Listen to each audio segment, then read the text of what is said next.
Hey, this is Ross Harrison from Precision Health and Fitness. And we're still dealing with shelter and home and all that fun stuff. And who knows how long it's going to go on. So, and while gyms may be opening up soon in some capacity, don't really know what that's going to look like. Long story short, a lot of people are still working out at home. So, today I thought, like, everybody wants to know what's the best exercise or the most useful exercise or whatever. Or if you had to only pick one exercise, what would it be? Of course, you need a balanced program to have anything resembling a healthy body. But my favorite exercise, if I had to pick one, is definitely the split squat. And reason being, it has incredible versatility. It's great for training strength, stability, and flexibility all at the same time, which very few exercises do. Um, Also works on both sides, and you get to see a lot of your imbalances and a lot of your strengths and weaknesses because really everybody's different on both sides, and this is one of those exercises that lets you see really where a lot of your differences are and what's weak and what's not and what needs help and all that. So before getting to the exercise, I was going to jump right in, but I'm like, no. Really, my clients typically are people who like to understand things and want to know reasons behind things and whys and whatnot. So this is just a little terminology that some people really like, and I'm going to throw it in. Split squat, in a lot of ways, a split squat and a lunge have been used interchangeably. They're very different. Split squat is the foundation for a lunge, and simply put, split squat is called that for a reason. It's squatting motions tend to be your feet are in one place and your body moves up and down.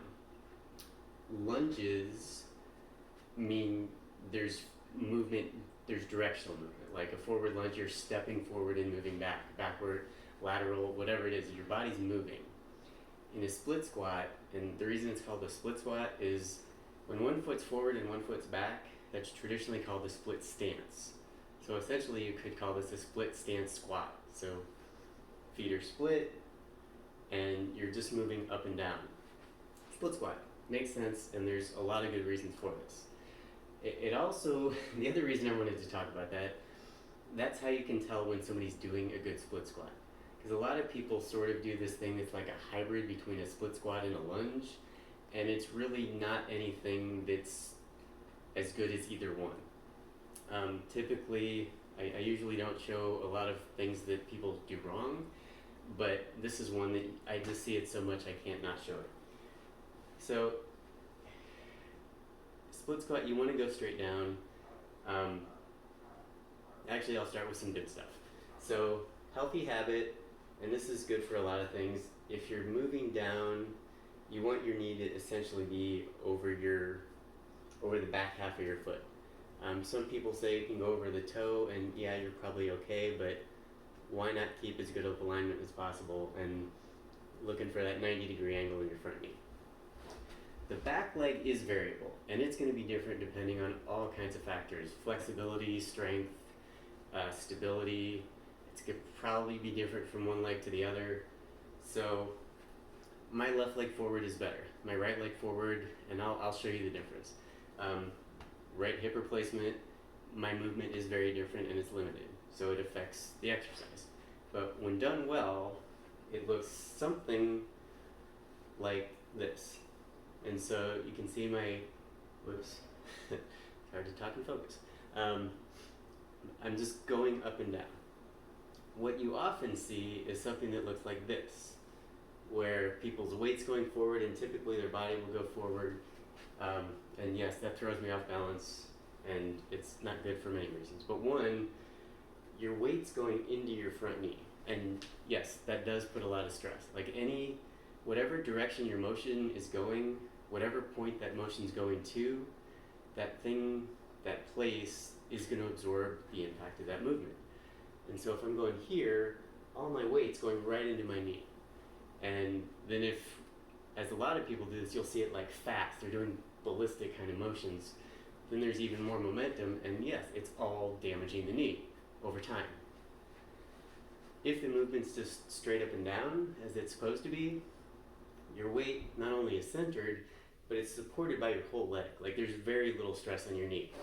So when people say they have bad knees and they can't do a split squat, usually it's either saying their strength's not good enough to do it, they don't have enough flexibility, their form's not good, they're trying to go too low. And that's the other great thing about this exercise. It scales to almost everybody's ability level. So if I have poor flexibility, poor stability, poor everything, that's why I'm standing by a bar.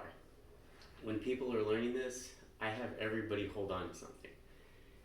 The reason being, and you can play with this, if you're like wobbling a lot, your body's not going to learn what you need it to. Everything's going to be tense. You're going to be resisting your own motion because you're trying to stabilize yourself, and your muscles get tight when you're trying to stabilize.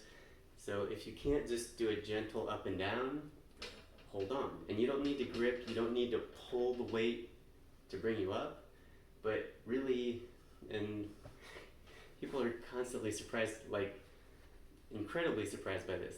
Just put a single finger on anything, bar, couch, chair, whatever you have around. A single finger will significantly improve like range of motion, muscle use, because a lot of times it's that combination of strength and stability at the same time that we're not used to. So in this exercise, if you're just starting out, and this is tough, like doing this well is challenging. Your muscles are working. The goal is not to bounce and have your joints force you back up. It's to control the motion through pretty much all your lower body, both up and down. So just starting out, just hold on, just go here. Whatever range you can keep up and down, and the primary area that gets tight usually, well, sometimes at first it can be the calf, and the foot up position can be uncomfortable. There's ways to work around that, but for now, this video is going to be long enough as it is. But yeah, I could talk about this exercise for probably hours because you can do so many things with it. But from here, if everything's functioning essentially well, the back leg quad is what you should feel most. Doesn't mean you will, because if there's, like, some people may feel their hip or any number of things based on what's weak relative to the rest of your body. Also, another reason this is a great exercise, because it will pinpoint the weakness in the chain, and so when that gets stronger, either you'll start going lower. Typically, if you don't go very low, the quads don't do a lot of work. They do more work the lower you go. But if something else is preventing you from going lower, don't force going lower. Like, it will just create a bad habit that works around the things you need to train. So just go to the depth that is right for you, start holding on, and then eventually you can go a little lower holding on, and then start working in not holding on. And again, when you take your hand away, or just have a finger, and then take your hand away, your range of motion won't be as low, and that's totally fine, because they're working different things. When you're holding on, you're working more muscle and strength. When you're not holding on, you're working more stability. Over time, they're all going to improve to the point where you can do it without holding on. So I'll show you what it looks like with my right leg forward, because this is also what you see a lot, where a lot of times people start going low, and if one side's weak, like this side is weak, and it physically doesn't bend that far. So when I go here, I feel a restriction in my range.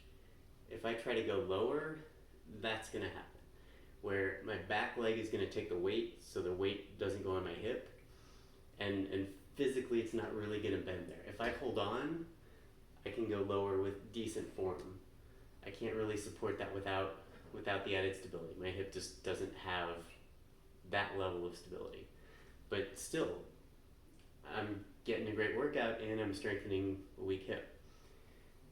The other part with this, and a lot of times you see people do this when they're completely healthy. Like, this is bad form.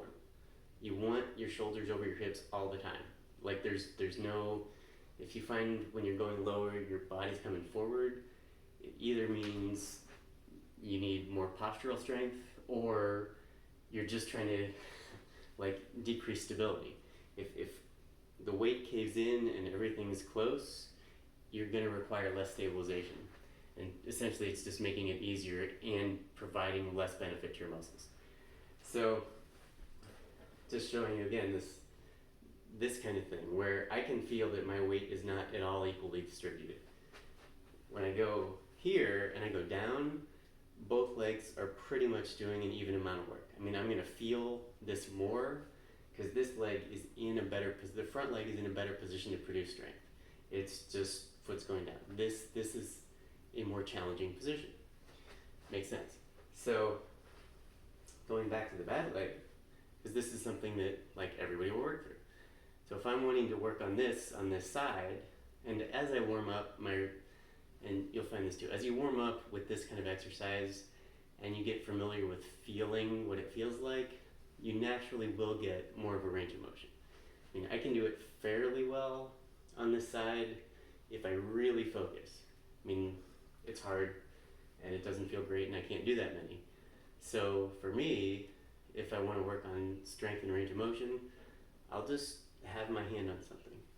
And my form's never going to be as good or easy as it is on the other side, but that's okay. I have two different sides of my body.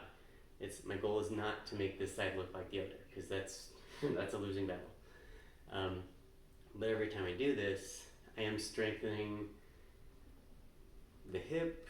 I'm getting more flexibility in the hip flexor on the back leg, because this has been very tight. Both my hip flexors are really tight because of hip issues, but this helps loosen that. If I do this, even if this leg's in the right spot, and I'm going down and doing this, that's just putting extra stress through my back. It's not teaching my stabilizer to stabilize correctly. So, I mean, hopefully we all know that form is important. And so yes, like you can do this exercise any number of ways. You see people like even doing like this kind of thing where you're going forward and back. Is it going to strengthen your legs? Sure. Is it going to tone your legs? Yes. Is it going to burn calories? Absolutely. Is it going to make you healthier 30 years down the road? Definitely not. But if you can do this exercise on both sides and have just a good straight down, that means you can do so many other things well. Also, but like for instance, anything that requires good posture, this exercise teaches it. It teaches shoulders over hips, and it teaches the right angles of the front knee and keeping your knee in place, and awareness of front and back leg, and doing it on both sides. You'll get to feel differences in like where you focus, like what muscles try to work most. Like if you're constantly doing this, you know that this quad wants to do all the work. If you switch legs and find something like that happens, you know there's a weakness over here. If you find that you're doing the same thing where putting all the weight on your quad, it just probably means stabilizers aren't that developed on either side, or your body just wants to make everything as easy as possible, which is natural for everybody. So sort of untraining that is one of the keys to getting an effective workout of any kind. But that's a split squat. That's the basics of the split squat. Lunges typically would be like in a lunge, forward lunge. Bottom position is exactly the same as the bottom position in a split squat. It's just then you're coming back. So positioning's the same. I mean, I wish people understood this. If you can't do a good split squat, you should not at all be doing lunges. It's like that's trying to run before you can walk. If you don't have the foundational position from an exercise where you're just in place moving up and down, there's no way you're going to do it well when you add elements of momentum and deceleration and other things. That lunges are more advanced versions of split squats. Very few people actually do split squats correctly, and you see some of the worst habits when people do lunges. And learn to do a split squat, it literally can change your whole lower body, well, really your whole body, which is essentially why it's probably my favorite exercise. And that doesn't mean everybody does it every workout or anything like that, but it is probably the most used exercise that I use with people. When people start new clients, that's the only exercise I will have almost every workout until they get good at it, because it really is that important of a foundational way of moving that so many exercises either can't be done correctly or will be done better if you can do a good split squat. So that's it for now, split squat. There's many other things you can do with it, but that should be enough to get you going, and hopefully just work into it slowly. Don't overdo it. Don't do 100 reps every day or anything like that. If you can do 100 reps of a split squat, then you're either very advanced or not using your muscles very well. So anyway, that's it. Take it, put it in your program. If you're not already doing them, please add it to your program. Anytime you're working legs, or if you do full body routines, have them, just work with it. If it's hard to do it, put it in anyway. Just do a small range of motion that will get you to where you want to go. So again, split squats, enjoy, and I'll be back with more later. Bye-bye.